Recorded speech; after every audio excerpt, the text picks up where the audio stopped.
Thank you for joining us this afternoon. At approximately 1:15 p.m. this afternoon, a uniformed police officer assigned to a transit foot post near West 1st Street in the Brighton Beach section of Brooklyn was stabbed in the neck by a 58-year-old male suspect who was subsequently shot by the officer. The male suspect was later pronounced deceased at the scene. The police officer, who was assigned to Transit District 34 in Brooklyn, was standing on the elevated subway platform at the Ocean Parkway station on the Q line when he heard a commotion coming from the street level. When he descended to the street, the police officer encountered a 58-year-old white male who had just assaulted a 78-year-old white female.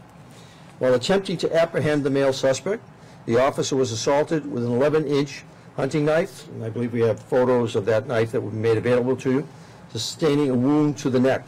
The officer fired 2 rounds, striking the suspect in the torso. The injured police officer was transported to Lutheran Medical Center, where we are now, where he is currently being treated and is listed in stable condition. The mayor and I just visited him and his family upstairs. The male suspect was pronounced dead at the scene. His identity is being withheld pending family notification. The knife was recovered at the scene. The preliminary investigation reveals that the suspect had been involved in an earlier altercation in a nearby store and assaulted the female after she attempted to intervene. The details of this police encounter are still being investigated. All that I'm relating to you is preliminary at this time. It appears at this time that there was no known connection between the deceased suspect and the 78-year-old female victim. Police officer Filippo Guglielmo was appointed to the department in January of 2013. He is 24 years old and is not married, a very active police officer. Members of his family are here at the hospital with him. We met with them upstairs. The mayor and I had a very good conversation with the officer, awake, alert, and again, we're very pleased that he is in such good condition. I want to thank the staff here at the New York University Lutheran Medical Center for their outstanding care of our officer. Mr. Mayor. Thank you, Commissioner. Well, I just want to say it was a tremendous honor to meet Officer Filippo Guglielmo.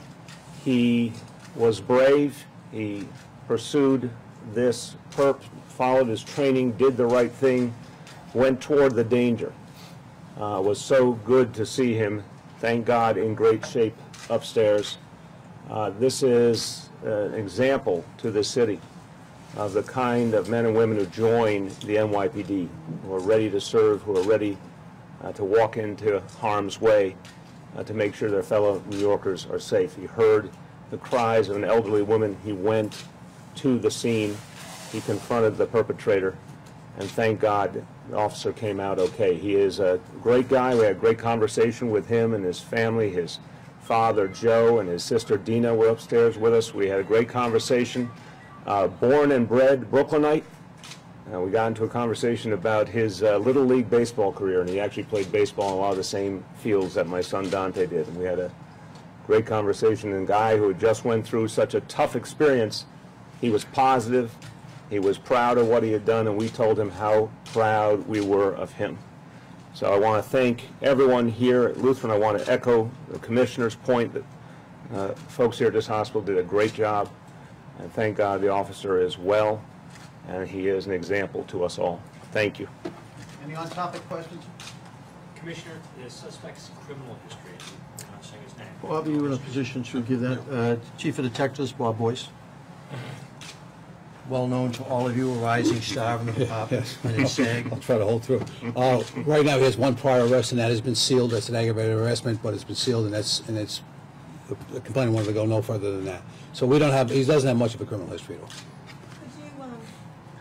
you go back to the incident between the man and the woman in the store, and then what ends up on the street again? That's being vetted right now. Apparently, it was a store owner he had an incident with. That 78-year-old woman interceded in that, and we believe that was the nexus for the assault on that lady.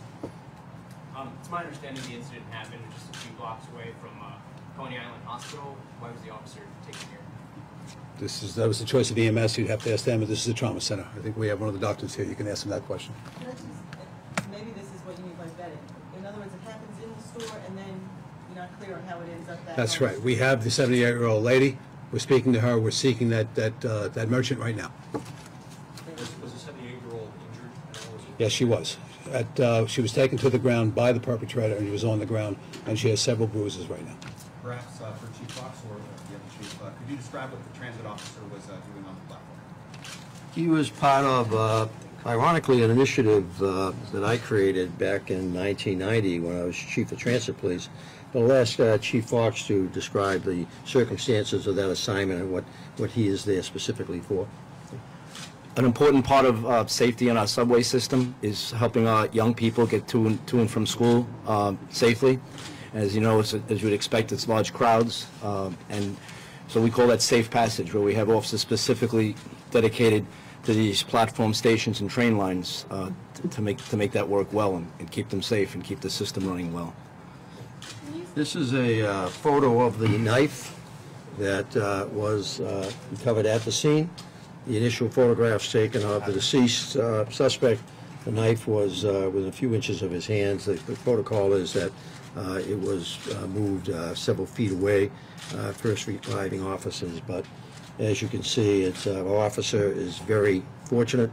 One of the treating physicians here at the hospital opined that he believed that the officer probably was saved by the fact that the knife seemed to have initially struck the officer's shoulder strap of his vest, and that deflected the knife versus, as you can see, that had penetrated the officer's neck.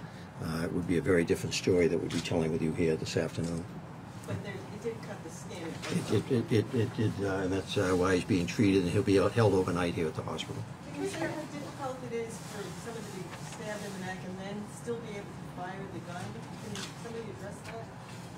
We have I don't know how you can address it. It happened. That in our investigation will continue, but again, by all accounts, our initial review that the officer performed admirably.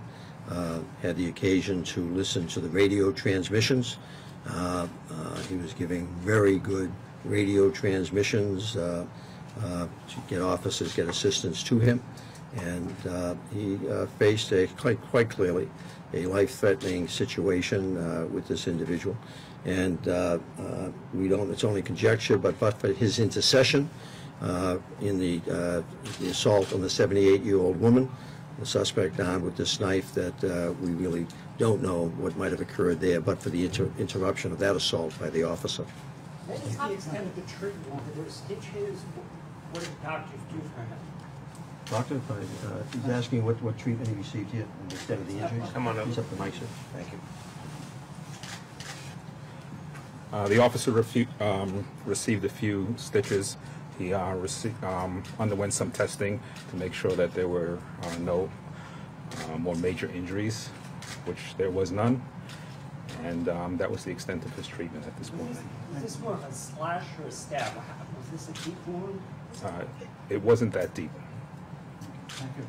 Just for clarification purposes, the shop owner and the 78-year-old woman had gotten into some sort of altercation and somehow ended up outside. That's not what happened. No. Oh, okay. No. She intervened in the argument between the shop owner and this individual, the 58-year-old male. She intervened to help. That's what happened. So the suspect got into an argument with the shop owner, and the woman tried to intervene. Somehow this argument ended up outside with the suspect and the woman arguing, and that's when the... That's correct. That's preliminary in our investigation. We have her. We do not have the shop owner yet. Thank you very much, folks. Thank you very much. Thank you.